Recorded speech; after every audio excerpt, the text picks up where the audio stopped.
Vous savez ce que vous ne devriez jamais faire, mais vraiment jamais. Vous ne devriez jamais mettre ensemble une grande et une petite tortue. Il faut même qu'elles ne puissent pas se voir. Et maintenant, vous allez comprendre pourquoi. Que peut faire une petite tortue de 10 cm de long ? Se reposer sur une pierre en ayant l'air mignon ? Être un super animal de compagnie ? Et si elle pouvait aussi éliminer 29 espèces de grandes tortues ?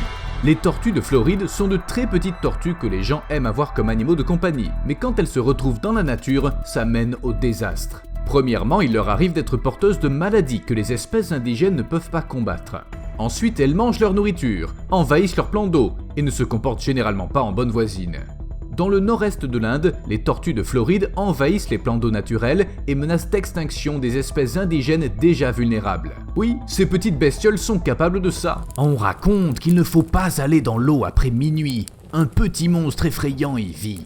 Une tortue qui a juré d'éliminer tous ceux qui sont plus grands qu'elle. La tortue de Floride. Hey, salut, vous faites quoi ? Vous êtes posé au coin du feu ? Je peux venir ?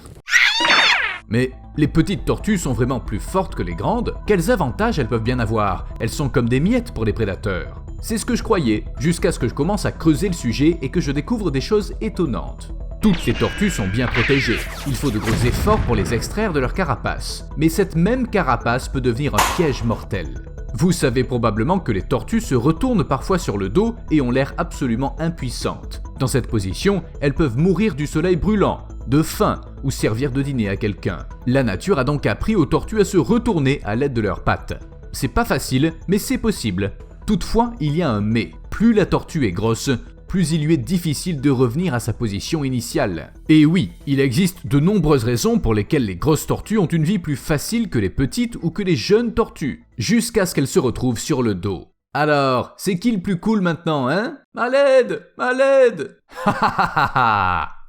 Bon, ça pourrait simplement être un défaut d'évolution, mais les grosses tortues sont aussi perdantes quand il s'agit de vitesse. Je sais, c'est bizarre de mentionner la vitesse quand on parle de tortues, mais si vous mettez une tortue dans l'eau, vous verrez que certaines d'entre elles nagent plus vite que des nageurs humains expérimentés. Même les tortues d'eau douce sont plutôt meilleures que nous dans ce domaine. Et aussi étrange que ça puisse paraître, les petites espèces de tortues ont également un avantage sur les grandes.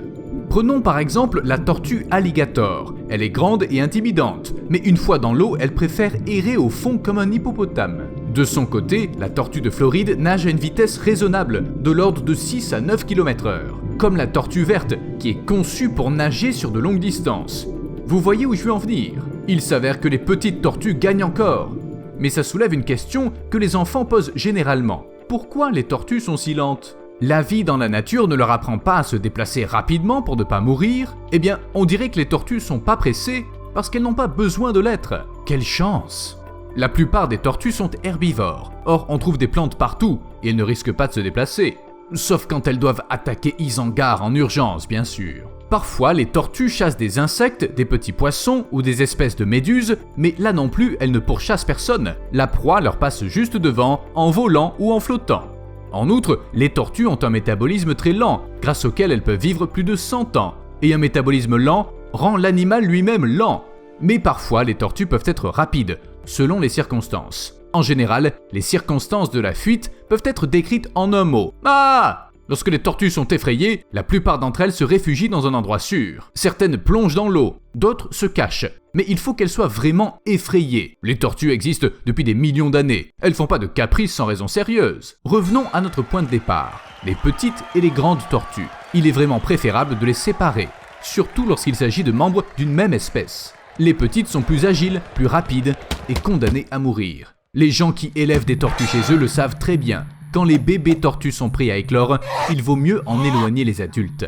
En effet, les grandes tortues perçoivent les jeunes comme des rivales au sein de la compétition pour les ressources, tout comme dans la nature. Les bébés tortues ne sont pas au menu des adultes, mais seulement parce qu'ils se rencontrent rarement. Les jeunes tortues semblent terriblement ennuyer les grandes, même lorsqu'elles ne font qu'entrer dans l'eau. Bon sang, elles sont vraiment pénibles. Personne les a invitées ici. Encore ces jeunes, on peut pas aller dans l'eau avec elles dans le coin.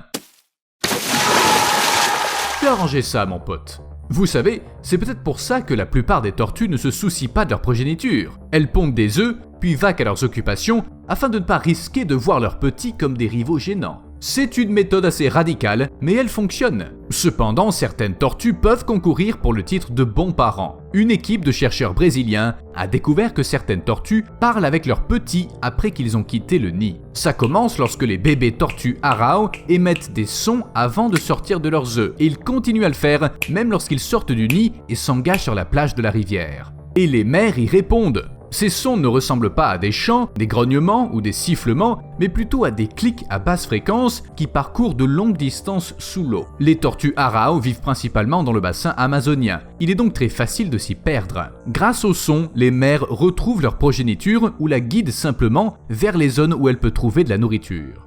Il semble que les scientifiques ne comprennent pas encore parfaitement comment ça fonctionne, mais il est déjà clair que les tortues arrao sont des parents beaucoup plus attentionnés que de nombreuses autres espèces. Dans le règne animal, il suffit parfois de peu de choses pour se démarquer du reste de ses voisins. Il suffit de ne pas manger les membres de sa famille. C'est là qu'on se rend compte que la barre est assez basse. Mais parfois, même le cannibalisme peut être bénéfique à l'espèce entière. Pas seulement à cause de la survie du plus fort et blablabla, le cannibalisme accélère littéralement l'évolution. C'est la conclusion à laquelle sont arrivés les chercheurs qui ont observé les crapauds buffles.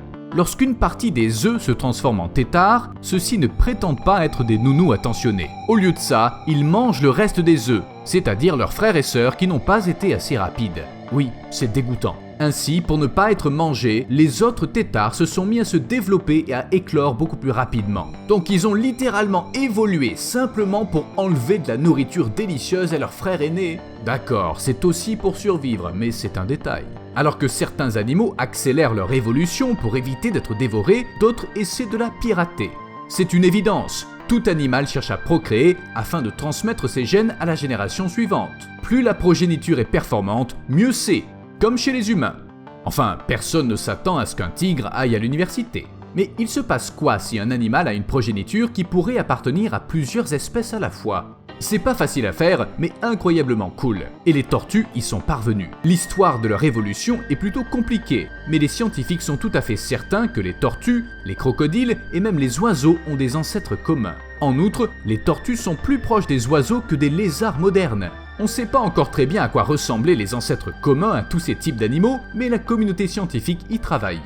Et c'est même pas le cas le plus étonnant de tromperie évolutive. Vous avez entendu parler du sélacanthe ? Oui, ce poisson dont on pensait qu'il avait disparu en même temps que les dinosaures et qui a été redécouvert accidentellement au milieu du XXe siècle. C'est déjà un fait surprenant et qui nous fait considérer le sélacanthe comme un fossile vivant. Mais c'est pas tout. En étudiant l'ADN du sélacanthe, on a réalisé qu'il était plus proche du chat que la plupart des poissons. Du chat ! Voici votre frère !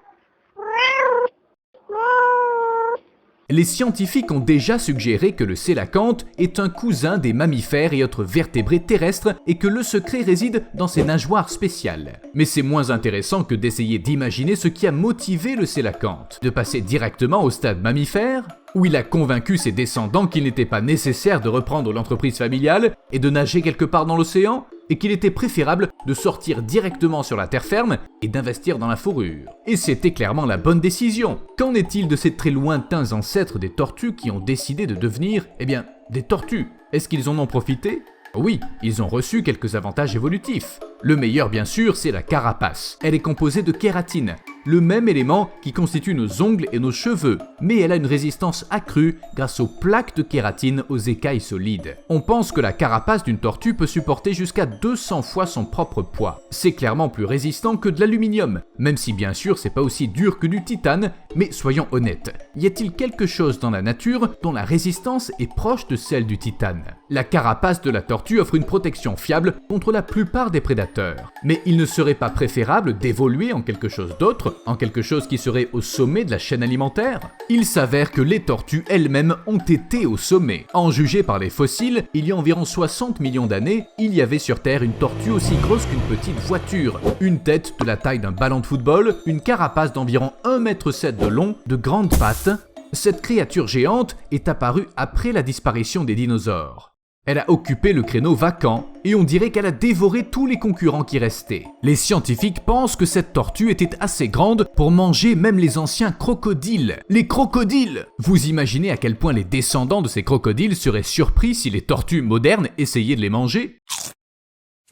Mais qu'en est-il des adaptations évolutives?